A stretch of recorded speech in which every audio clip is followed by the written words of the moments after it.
بسم الله الرحمن الرحيم وذنون إذ ذهب مغاضبا فظن أن لن نقدر عليه فنادى في الظلمات أن لا إله إلا أنت سبحانك إني كنت من الظالمين فاستجبنا له ونجيناه من الغم وكذلك ننجي المؤمنين۔ قرآن مجید فرقان حمید میں اللہ احکم الحاکمین ارحم الراحمین نے مختلف انبیاء و رسول علیہم السلام کے ان کی سیرت بیان کر کے اہل ایمان کو یہ حکم دیا ہے نبی اکرم صلی اللہ علیہ وسلم کی زبانی آپ علیہ السلام کو اللہ رب العالمین یہ حکم دے رہے ہیں فَبِهُدَاهُ مُقْتَدِهْ۔ میرے پیغمبر جتنے بھی انبیاء و رسول کے تذکیرے ہم نے آپ سے کیے ہیں یہ اس لیے ہیں تاکہ آپ انبیاء و رسول علیہ السلام کی سیرت پہ چلتے ہوئے جس ہدایت کے راستے میں انبیاء و رسول گامزن تھے اسی راستے پہ آپ کو چلانے کے لیے ہم آپ پر انبیاء کرام علیہ السلام کی سیرت ان کی سنت ان کے طریقے اسی لیے بیان کرتے ہیں۔ فَبِهُدَاهُمْ بہت سے انبیاء علیہ السلام کی تذکرے کے بعد اللہ اپنے نبی سے مخاطب ہے فَبِهُدَاهُمْ، میرے نبی ان کی ہدایت پر ان کے منہج پر اقتدی میرے نبی آپ بھی چلیے۔ جو حکم نبی کو ہے وہی حکم رہتی دنیا تک امت کو بھی وہی حکم ہے۔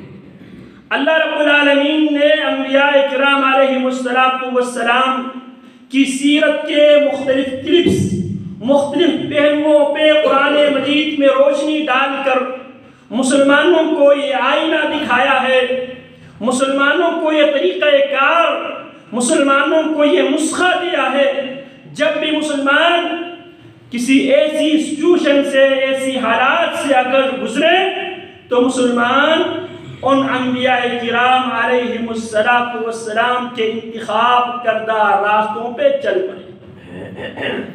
انہی انبیاء علیہ السلام میں سے ابو البشر سیدنا آدم علیہ السلام کی دعا آپ سماعت کر چکے ہیں۔ آج اسی سلسلے کو آگے بڑھاتے ہوئے سیدنا یونس بن متیٰ رضی اللہ تعالی عنہ ان کی دعا بھی قرآن مجید نے نقل کیا ہے۔ وَذَنُّونِ إِذْ ذَهَبَ مُغَاضِبًا، مچھلی والے پیغمبر کو یاد کر جب غصے سے چل پڑے فَظَنَّ أَن لَّن نَّقْدِرَ عَلَيْهِ، وہ یہ سمجھ بیٹھے اللہ رب العالمین مجھ سے درگزر فرمائے گا، اللہ کی اذن اس کی اجازت کے بغیر بستی سے نکلے۔ پھر اللہ فرماتے ہیں فَنَادَى فِي الظُّلُمَاتِ فَالْتَقَمَهُ الْحُوتُ، مچھلی نے جناب یونس علیہ السلام کو نگل لیا۔ فَنَادَى فِي الظُّلُمَاتِ، یونس علیہ السلام نے اندھیروں میں بیٹھ کر اللہ رب العالمین سے دعا کی، اپنے تعلق اپنے کمیونیکیشن اپنے اللہ کے ساتھ اپنے خالق و مالک کے ساتھ اندھیروں میں کوڈ ڈائل کرتے ہیں، نمبر ڈائل کرتے ہیں اپنے خالق و مالک کا۔ فَنَادَى فِي الظُّلُمَاتِ أَن لَّا إِلَٰهَ إِلَّا أَنتَ، یونس علیہ السلام کی دعا کا پہلا جز اللہ کی توحید ہے۔ ان لا الہ الا انت، ان لا الہ الا انت، اللہ اس مصیبت سے تیرے علاوہ کوئی اور بچانے والا ہے ہی نہیں۔ ان لا الہ الا انت، ان اندھیروں سے مجھے روشنی تک پہنچانے والا تیرے علاوہ کوئی اور ہے ہی نہیں۔ ان لا الہ الا انت، اس قید خانے سے، اس جیل سے، اس صعوبت خانے سے مجھے نجات دینے والا تیرے علاوہ کوئی اور ہے ہی نہیں۔ ان لا الہ، نہیں ہے میری پکار سننے والا، لا الہ نہیں ہے میری دعا سننے والا، لا الہ نہیں ہے میری آواز میں لبیک کہنے والا، الا انت، اللہ تیرے سوا کوئی اور مشکل کشا نہیں ہے۔ مشکل کی اس گھڑی میں مجھے اس مشکل سے بچانے والا اللہ تیرے علاوہ کوئی اور ہے ہی نہیں۔ ہے میرا ایمان ہے، یہ میرا عقیدہ ہے۔ پہلا جز عقیدہ توحید پر۔ دوسرا جز سبحانک، اللہ تو تمام کمزوریوں سے صرف تو پاک ہے۔ اللہ تمام کمزوریوں سے اللہ پاک ہے۔ ہم عموماً سبحان اللہ پڑھتے ہیں، یہ محض ایک جملہ نہیں ہے، یہ عقیدہ ہے، یہ ایک فلسفہ ہے۔ سبحانک، اللہ تو پاک ہے کمزوریوں سے۔ اولاد والدین کی کمزوری ہے، والدین اولاد کی کمزوری ہے، پارٹنر کی کمزوری ہے، نیند کمزوری ہے، اونگ کمزوری ہے، ان کمزوریوں سے سبحانک اللہ تو پاک ہے۔ اسی لیے رب العالمین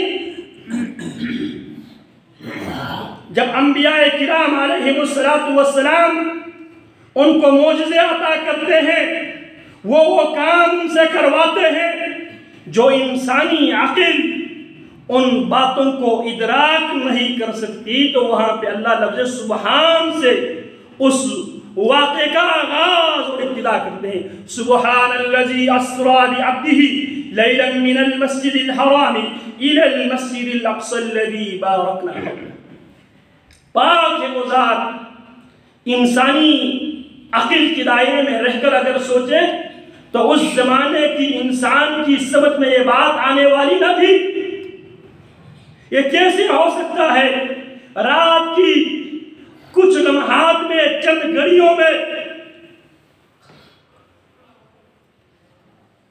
ایک مہینہ جانے کی، ایک مہینہ آنے کی مسافت طے کر رہے، پھر ساتھ آسمانوں کے سیر کر رہے، وہ بھی رات کی چند گھڑیوں میں۔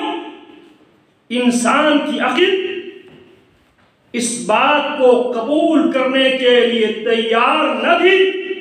سبحان سے استعمال اللہ نے رب العالمین نے اس واقعے کا آغاز ہے۔ سبحان، انسانوں یہ تمہاری کمزوری ہے، تم یہ نہ سوچ سکتے ہیں، نہ کر سکتے ہو، جبکہ میرا رب علی کل شیء قدیر، وہ ہر چیز پر قادر ہے، جو چاہتا ہے کر لیتا ہے، جب چاہتا ہے، جو چاہتا ہے، جس کے ساتھ چاہتا ہے، اللہ کر لیتا ہے۔ سبحان، میرا اللہ پاک ہے۔ سبحان کا اللہ، میری برادری، میری بیوی، بچے، میرے قبیلے، کنبے اس قید خانے سے مجھے بچانے پر قادر نہیں ہے، وہ کمزور ہے۔ سبحان کا اللہ، جس کمزوریوں سے میرے والدین متصف ہے، میرے برادری کے لوگ، میرے بیوی بچے جس کمزوری کا شکار ہے، سبحان کا اللہ تو ان کمزوریوں سے پاک ہے۔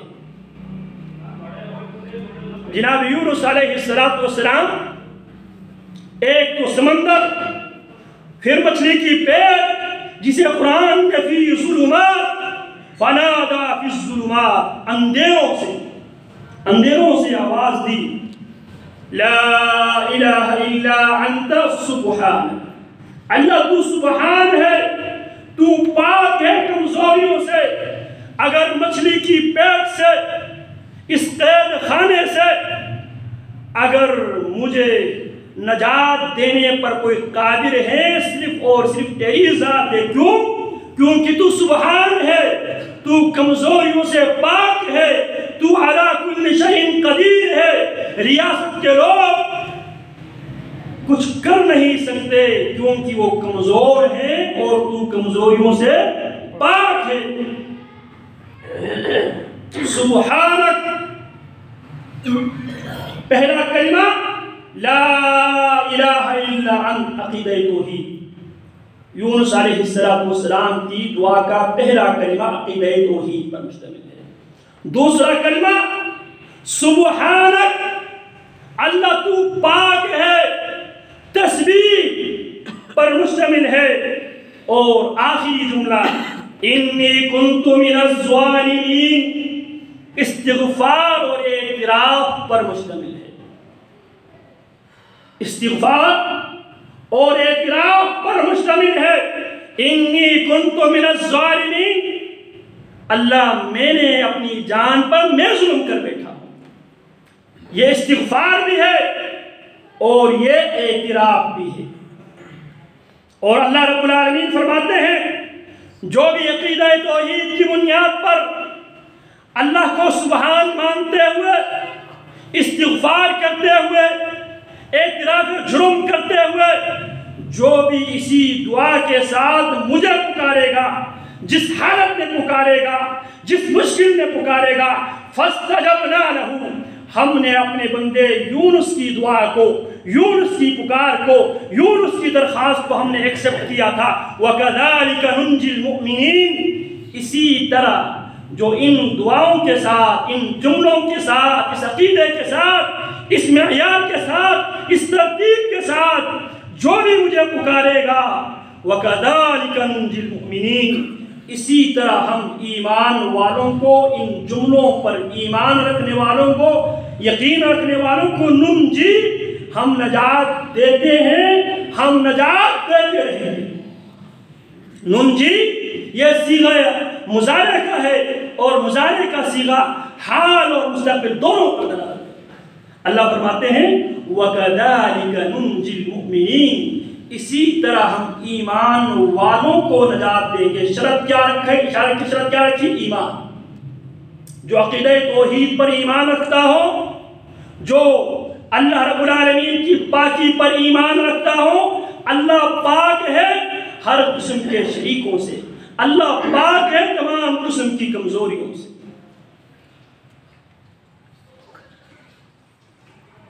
وَكَذَلِكَ نُنْجِي الْمُؤْمِنِينَ، اللہ فرماتے ہیں فَاسْتَجَبْنَا لَهُ، نتیجہ کیا نکلا؟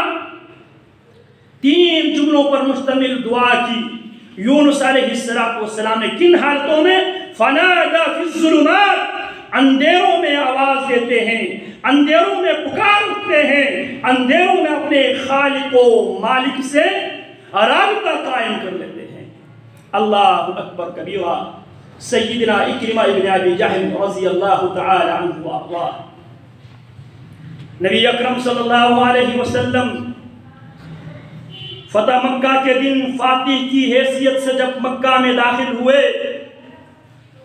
اکرمہ ابن ابی جہل رسول اکرم صلی اللہ علیہ وسلم سے بچنے کے لیے، مسلمانوں کے قہر سے بچنے کے لیے مکہ سے بھاگ جاتا ہے، اور بھاگتے بھاگتے ساحل سمندر پہ پہنچتے ہیں۔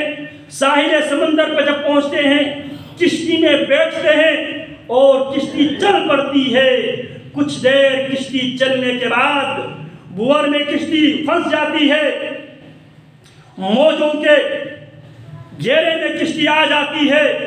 تو اس وقت کشتی کا جو ملاح ہے، وہ ملاح کشتی میں بیٹھے ہوئے سواریوں سے کہتا ہے، جو لات منات عزا ہبل جن کو تم پکارتے تھے، ان کے سگنل اب آف ہو چکے ہیں، یہاں پہ نو سگنل کی آپشن دے گا، لہذا خلص الدعاء للہ، خالصتاً اپنے اللہ کو پکارو۔ یہ اس زمانے کی مشرک کا عقیدہ یہ تھا،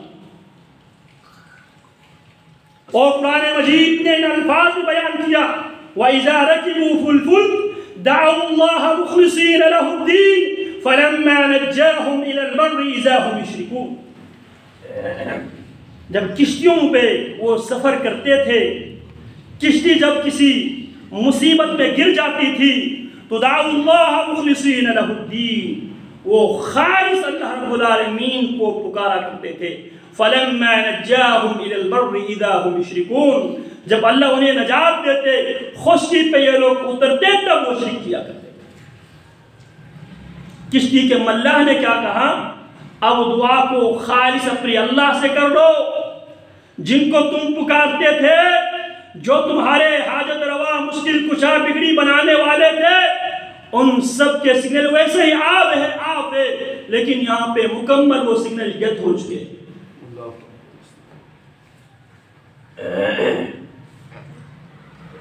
یہی بات جناب اکرمہ ابن ابی جہل رضی اللہ تعالی عنہ کی دماغ میں کلک کر جاتی ہے اور کہتے ہیں اگر سمندر میں پانی پہ اگر اللہ کے علاوہ کوئی اور بچانے والا نہیں ہے، اللہ کی قسم خشکی میں بھی اس اللہ کے علاوہ کوئی اور بچانے والا نہیں ہو سکتا۔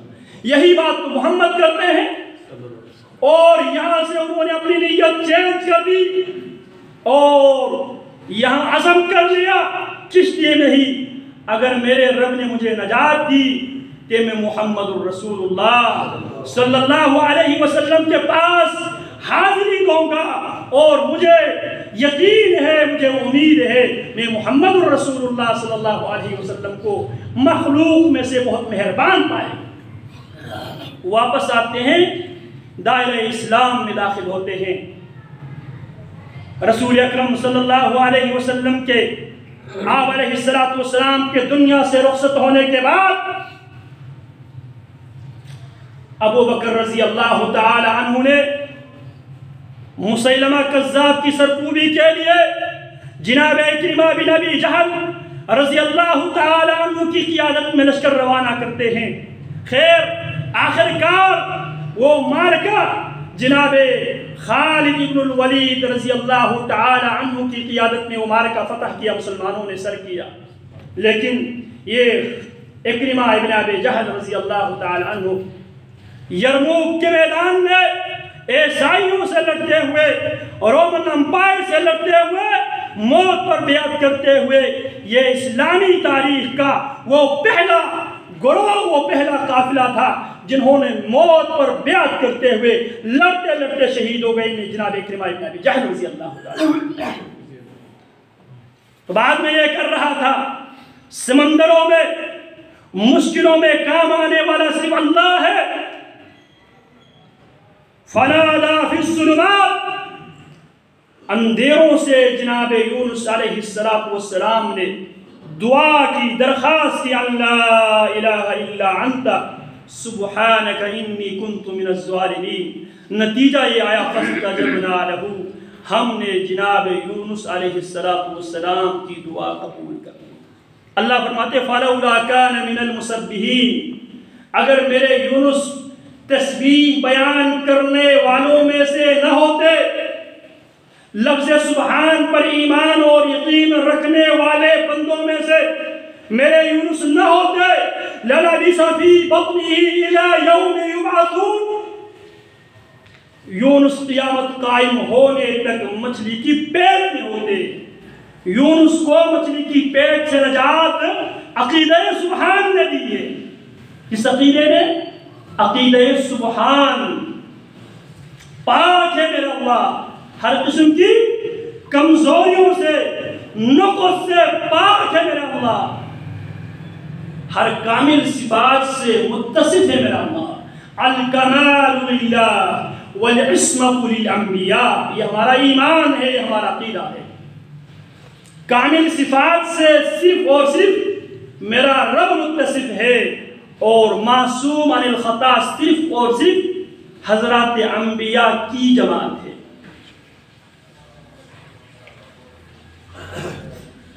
کامل صفات سے میرا رب متصف ہے، میرا رب سمیع بھی ہے، بصیر بھی ہے۔ اللہ اکبر کبیرہ۔ جناب ایوب علیہ السلام رب العالمین سے دعا کرتے ہیں، رب انی مسنی الضر وانت ارحم الراحمین، اللہ تکلیف نے مجھے اچھی طرح پکڑ لی ہے، وانت ارحم الراحمین، میری حالت پہ تو دیکھنے والا ہے، تو سب سے زیادہ رحم کرنے والوں میں سے سب سے زیادہ رحم کرنے والا۔ میرا اللہ بصیر بھی ہے، دیکھنے والا بھی ہے، سمیع بھی ہے، میرا اللہ سنتا بھی ہے۔ قدیر بھی ہے، میرا اللہ قدرت بھی رکھتا ہے، میرا اللہ علیم بھی ہے، علم رکھتا ہے، میرا اللہ خبیر بھی ہے، خبر رکھتا ہے، میرا اللہ غفور بھی ہے، بخش دیتا ہے، میرا اللہ رحمان بھی ہے، رحیم بھی ہے۔ وَلِلَّهِ الْأَسْمَاءُ الْحُسْنَى فَادْعُوهُ بِهَا، اللہ کے اچھے اچھے نام ہیں، ان ناموں کے ساتھ اللہ سے پکارو۔ تو اللہ کی اسماء و صفات، عقیدہ اسماء و صفات، توحید الاسماء و صفات، اس میں مسلمانوں کی اکثریت اللہ رب العالمین کے ان صفات کے منکر ہے۔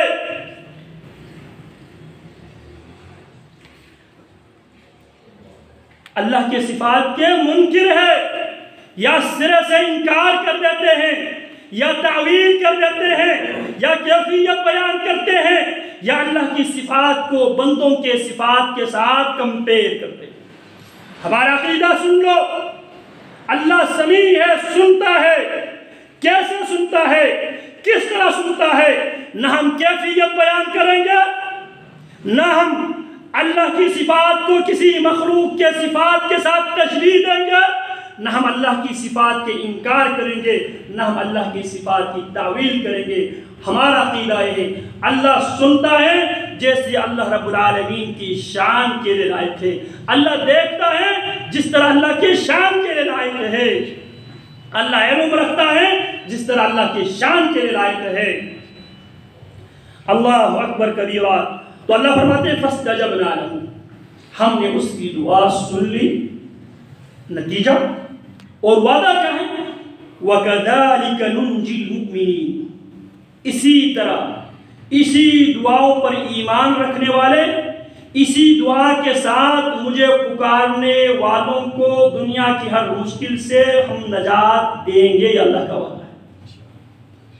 تو یہاں پر بھی انی کنت من الظالمین، اللہ میں ہی ظالموں میں سے ہوں، غلطی مجھ سے ہوئی ہے، مسٹیک مجھ سے ہوئی ہے، اللہ میں اعتراف کرتا ہوں۔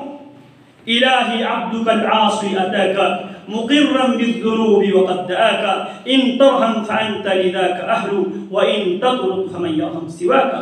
الہی عبدک العاصی اتاک، اللہ تیرا گناہگار بندہ تیری عدالت میں، تیرے دربار میں اس حال میں حاضر ہوا ہے، مقرا بالذنوب وقد دعاک، اللہ ہمیں اپنے گناہوں کا اقرار ہے، اعتراف ہے۔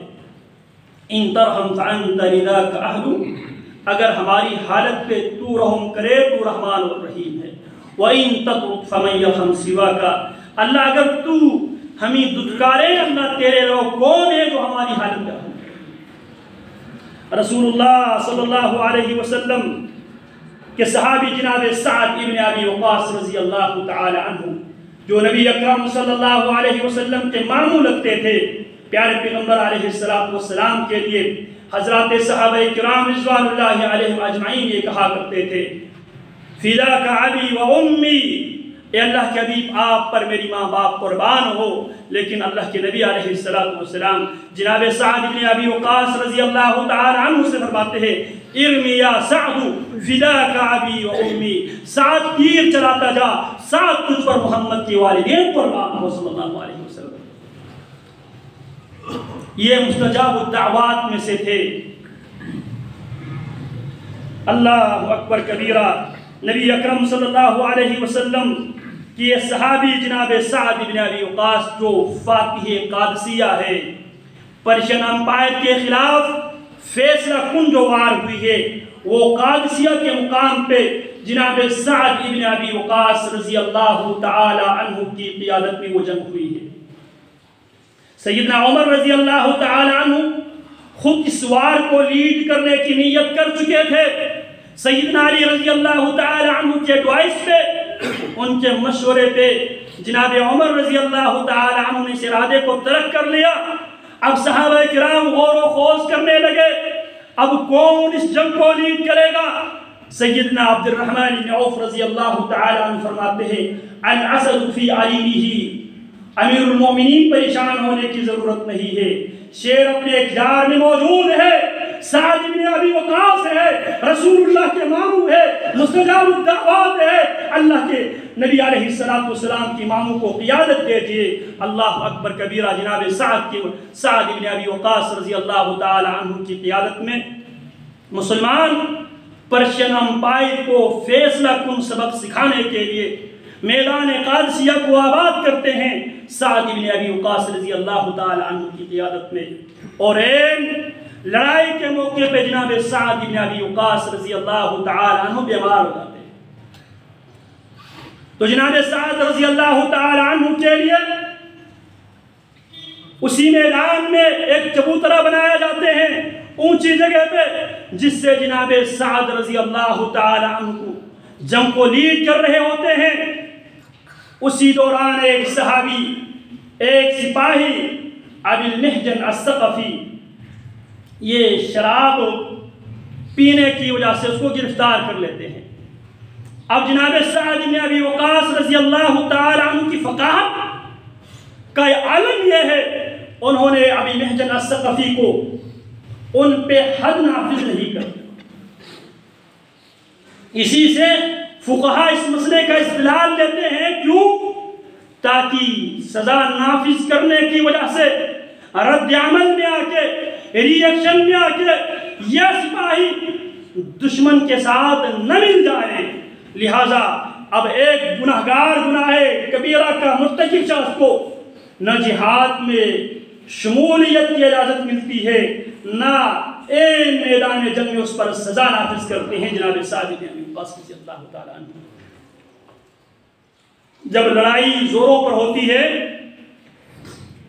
ابی المحجن الثقفی رضی اللہ تعالیٰ عنہ انتہائی ماہر جنگجو تھے، وہ یہاں پہ شور کرتے ہیں، چیختے پکارتے ہیں، اور جناب سعد رضی اللہ تعالیٰ عنہ کی بیوی سے یہ درخواست کرتے ہیں مجھے چھوڑ دیا جائے، اگر میں شہید ہو جاؤں تو میں جانے میرا رب جانے، میں اپنے معاملہ اپنے رب کے حوالہ کر دیتا ہوں، اگر میں زندہ بچنے کی صورت میں، غازی بن کے لوٹنے کی صورت میں، میں آپ سے وعدہ کرتا ہوں میں خود اس قید خانے میں اپنے آپ کو پابند سلاسل خود کروں گا۔ ان کا یہ جذبہ دیکھ کر سعد بن ابی وقاص رضی اللہ تعالی عنہ کی بیوی ان کو چھوڑ دیتی ہے، اور جناب سعد رضی اللہ تعالی عنہ کا جو گھوڑا جس کا نام بلقا ہے، اسی بلقا پہ سوار ہوتے ہیں، اور مسلمانوں کے اوپر پریشر بڑھ رہے تھے۔ اسی دوران ایک سپاہی دوڑتے ہوئے مسلمانوں کی طرف سے لڑتے ہوئے اس صورتحال کو تبدیل کر دیتا ہے، اور جناب سعد رضی اللہ تعالی عنہ میدان میں یہ مشاہدہ کر رہے ہیں، اور دل میں خیال پیدا ہوتے ہیں، الکر کر البلقاء والضرب ضرب ابی المحجن، جو گھوڑے کے دوڑنے کا انداز ہے وہ میرا گھوڑا بلقاء کی طرح لگ رہا ہے، جبکہ یہ استقبال میں باندھا ہوا ہے، والضرب ضرب ابی المحجن، اور تلوار چلانے کا انداز ابو محجن ثقفی کا لگتا ہے، وہ تو قید خانے میں پڑے گئے۔ مسلمانوں کو فتح نصیب ہوتے ہیں جناب سعد بن ابی وقاص رضی اللہ تعالی عنہ کی قیادت میں، اور یہ سعد رضی اللہ تعالی عنہ نبی اکرم صلی اللہ علیہ وسلم سے سوال کرتے ہیں، اللہ کے حبیب کوئی ایسا نسخہ بتا دیجئے جس سے میری ہر دعا قبول ہو جائے۔ رسول اللہ نے کیا نسخہ دیا؟ عقب مطعمک، ساتھ روزی حلال کا کھا، رزق حلال کا کھا، حلال کما، جسم پر گھر والوں پر حلال لگا، عقب مطعمک تکن مستجاب الدعوہ، حلال کی روزی کھا، تیری ہر دعا قبول ہو جائے گی۔ اور مستجاب الدعوہ کا یہ عالم تھا۔ جناب عمر رضی اللہ تعالی عنہ نے فتح کے بعد جناب سعد بن ابی وقاص رضی اللہ تعالی عنہ کو اسی علاقے کا گورنر بنا دیا۔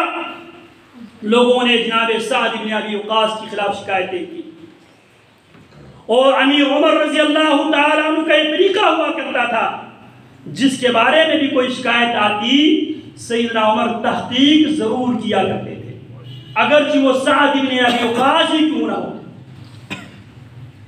تو وہ انویسٹیگیشن ٹیم، تحقیقاتی ٹیم جب ان علاقوں میں گئی، سب نے جناب سعد رضی اللہ تعالی عنہ کی دیانت، ان کی امانت، ان کی صلاحیت کا اعتراف کیا۔ ایک آدمی وہ کھڑا ہوا اور اس نے جناب سعد رضی اللہ تعالی عنہ کے خلاف 3 الزامات لگائے۔ انہو لا یسری فی السریہ ولا یقسم بالسویہ ولا یعدل فی القضیہ۔ سعد پر 3 شکایتیں ہیں۔ سعد میدان جہاد میں کم جاتے ہیں، سعد مال غنیمت کو برابری کی بنیاد پہ تقسیم نہیں کرتے، اور سعد عدل پر مبنی فیصلہ نہیں کرتے۔ جناب سعد رضی اللہ تعالیٰ عنہ کو بڑی تکلیف ہوئی اور اسی موقع پہ دعا کی، اللہم ان قالها سمعتا ورياء، اللہ اگر اس نے جھوٹ اور ذاتی شہرت کے لیے میرے اوپر یہ الزامات لگائے ہیں، فَأَعْمِ بَصَرَهَا وَتَعَرَّضْهُ لِلْفِتْنَةِ، اللہ اس کو اندھا کر دے، اللہ اس کو فتنوں پر پیش کر دے۔ جناب سعد کی دعا قبول ہوتی ہے۔ راوی بیان کرتے ہیں اس بندے کو لمبی زندگی ملی، یہاں تک کہ اس کی آنکھ کی اوپر والی حصے لٹک کر اس کی آنکھ کے اوپر آ گئی، اور اس کے بعد وہ لوگوں سے یہی کہا کرتے تھے، شیخ مفتون اصابت دعوت العبد الصالح، آزمائش میں مبتلا بڈھا ہوں جسے نیک بندہ سعد کی بد دعا لگی۔ تو جناب سعد رضی اللہ تعالیٰ عنہ کی ساری باتیں کرنے کا مقصد یہ ہے، جناب سعد رضی اللہ تعالیٰ عنہ سے روایت ہے، فرماتے ہیں کہ نبی اکرم صلی اللہ علیہ وسلم نے دعوت الزنون، جناب یونس علیہ السلام کی دعا، اذ دعا وهو فی بطن الحوت، وہ دعا جسے جناب یونس نے مچھلی کی پیٹ سے اللہ سے کی تھی، لا الہ الا انت سبحانک انی کنت من الظالمین فإنه لم يطو بها رجل مسلم في شيء قط إلا استجاب اللہ له۔ رسول اللہ فرماتے ہیں جناب یونس علیہ السلام نے جس دعا کو مچھلی کی پیٹ سے اپنے خالق و مالک سے کی تھی، اگر کوئی بھی مسلمان، کوئی بھی مومن بندہ کسی بھی مشکل گھڑی میں اس دعا کے ساتھ اپنے خالق و مالک کو پکارے، تو پیارے پیغمبر کیا فرماتے ہیں، اللہ استجاب اللہ لہ، مگر اللہ رب العالمین اس دعا کرنے والے کی دعا کو قبول کرے۔ صدیق الامہ ابو بکر رضی اللہ تعالی عنہ نبی اکرم صلی اللہ علیہ وسلم سے درخواست کرتے ہیں، سوال کرتے ہیں، پوچھتے ہیں، مطالبہ کرتے ہیں، یا رسول اللہ صلی اللہ علیہ وسلم علمنی دعاء ادعو به فی صلاتی، اللہ کے لیے کوئی ایسی دعا مجھے سکھلا دیجئے، ادعو به فی صلاتی، میں نماز میں اپنے خالق و مالک سے اس دعا کے ساتھ خالق و مالک سے مانگو۔ کون مطالبہ کر رہے ہیں؟ ابو بکر صدیق رضی اللہ تعالی عنہ۔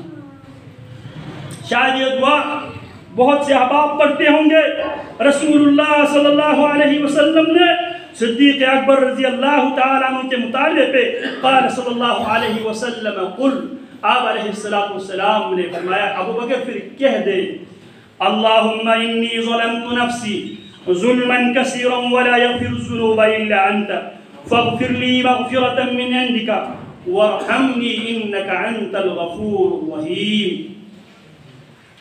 تشہد میں جناب صدیق اکبر رضی اللہ تعالی عنہ کے مطالبے پہ پیارے پیغمبر علیہ السلام نے امت کو تشہد کی حالت میں اللہ سے مانگنے کی دعا بتاتے ہیں،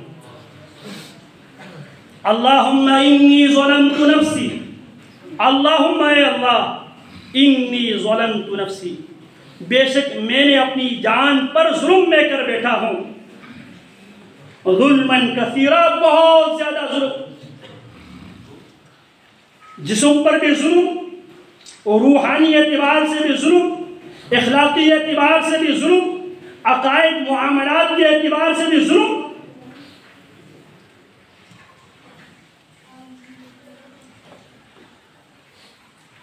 وَلَا يَغْفِرُ الذُّنُوبَ إِلَّا أَنْتَ، اللہ گناہوں کو تیرے علاوہ کوئی اور بخشنے والا نہیں ہے. یہ میرا ایمان اور عقیدہ ہے. آج ہم گناہوں کو بخشوانے کے لیے کدھر کدھر نہیں جاتے. بہشتی دروازے سے گزرتے ہیں گناہوں کو بخشوانے کے لیے. ابو بکر کا عقیدہ کیا ہے؟ وَلَا يَغْفِرُ الذُّنُوبَ إِلَّا أَنْتَ، اللہ تیرے علاوہ کوئی اور گناہوں کو معاف کر نہیں سکتا. فاغفر لی مغفرۃ من عندک، فاغفر لی مغفرۃ من عندک، اللہ تیرے ناموں میں سے تو غفور بھی ہے، غفار بھی ہے، غافر بھی ہے، غافر الذنب شدید العقاب ہے. وإنی لغفار لمن تاب الی، اور تو غفور الرحیم بھی. فاغفر لی مغفرۃ، فاغفر لی اللہ مجھے بخش دے، مغفرۃ ایسی بخشش، من عندک اپنی طرف سے، وارحمنی انک انت الغفور الرحیم، وارحمنی اللہ میری حالت پہ رحم کر دے. کیوں؟ انک انت الغفور الرحیم، کیونکہ تو غفور الرحیم تو ہی ہے، صرف تو غفور الرحیم ہے. اللہ اکبر کبیرہ. تو یہاں پر بھی اللہ رب العالمین کے نبی علیہ السلام نے جو ظلم ہم اپنے آپ پر کر بیٹھے ہیں، ان ظلم سے اللہ رب العالمین سے توبہ تائب ہونے کا طریقہ نبی علیہ السلام نے بیان کیا.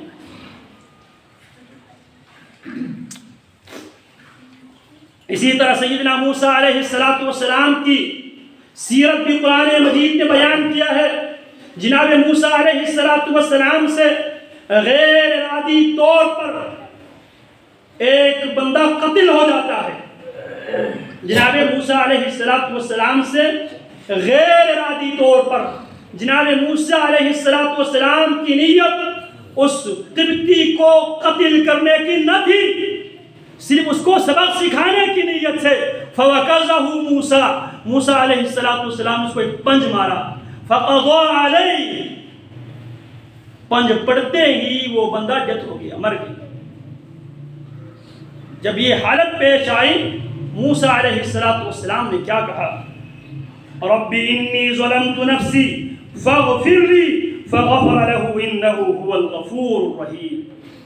موسیٰ علیہ السلام بھی غلطی ہونے کے بعد غلطی پہ ڈٹ جانے کے بجائے کیا کرتے ہیں؟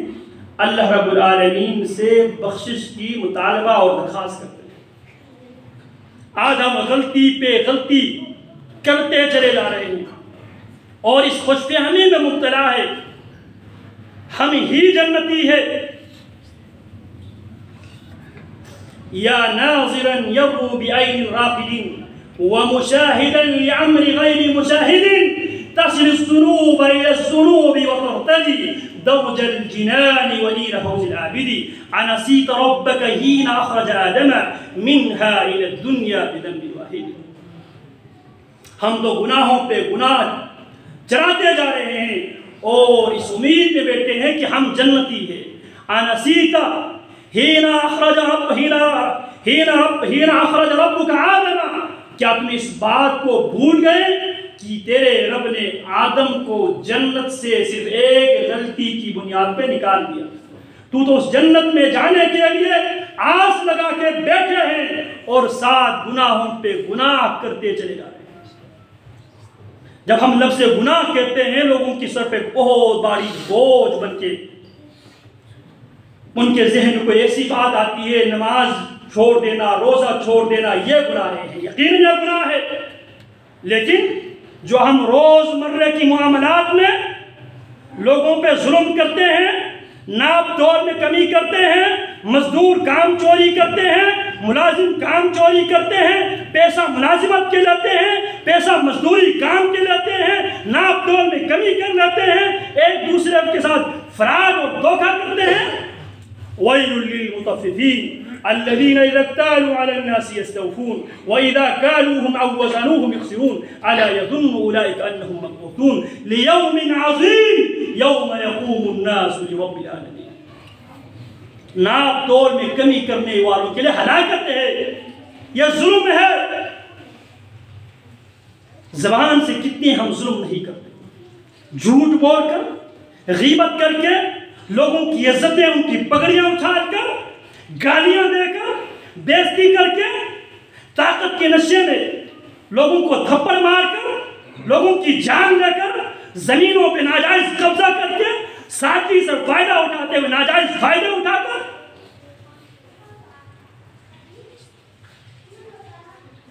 فراڈ پہ فراڈ ہم کرتے جا رہے ہیں۔ اور جس سے بھی پوچھے میں تو پکا جنتی، جنت اتنی سستی نہیں ہے۔ وَعَمَّا مَنْ خَافَ مَقَامَ رَبِّهِ وَنَهَى النَّفْسَ عَنِ الْهَوَىٰ فَإِنَّ الْجَنَّةَ هِيَ الْمَأْوَىٰ۔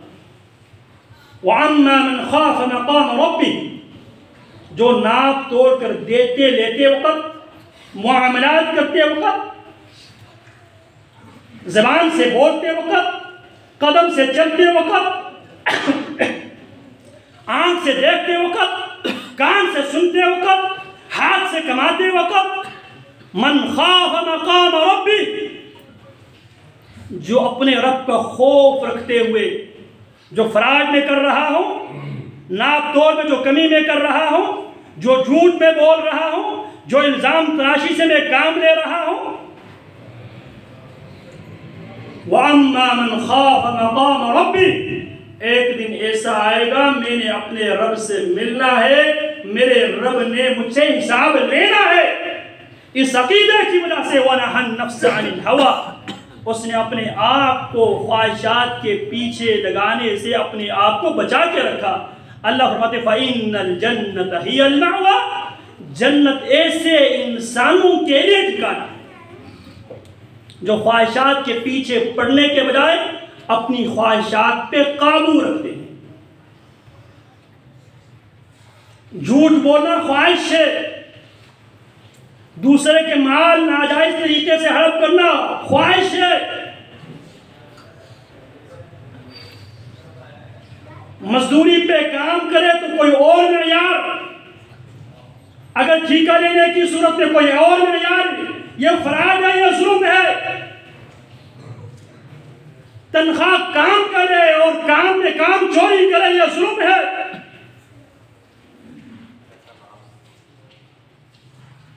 چیز سمپل کوئی اور دکھائیں دے کوئی اور، یہ ظلم ہے۔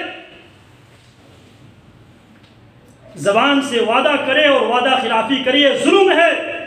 تو لہٰذا اس بات کی ضرورت ہے، ان تمام جو غلطیاں ہم کر چکے ہیں، ہم قطعاً مایوسی پھیلانے کی قائل نہیں ہے۔ اللہ خود فرماتے ہیں قُلْ يَا عِبَادِيَ الَّذِينَ أَسْرَفُوا عَلَىٰ أَنفُسِهِمْ لَا تَقْنَطُوا مِن رَحْمَةِ اللَّهِ إِنَّ اللَّهَ يَغْفِرُ الذُّنُوبَ جَمِيعًا۔ میرے ان بندوں سے کہو جو اسراف کر چکے ہیں، جو حد کراس کر چکے ہیں، جو اپنے ڈومین سے آؤٹ ہو چکے ہیں، لا تقنطوا من رحمت اللہ، اللہ کی رحمت سے نا امید ہونے کی ضرورت نہیں ہے۔ ان اللہ یغفر الذنوب جميعا، اللہ تمام گناہوں کو معاف کرنے والا ہے، کن کے؟ وَإِنِّي لَغَفَّارٌ لِمَن تَابَ إِلَيَّ وَأَنَابَ، بے شک میں غفار بھی ہوں، توبہ بھی قبول کرتا ہوں، جو توبہ کرے، جو رجوع کرے، اپنے اللہ کو منائیں۔ ان دعاؤں کے ساتھ اللہم انی ظلمت نفسی ظلما کثیرا ولا یغفر الذنوب الا انت فاغفر لی مغفرة من عندك وارحمنی انك انت الغفور الرحیم، وصلی اللہ وسلم علی نبینا محمد وعلى آلہ وصحبہ اجمعین۔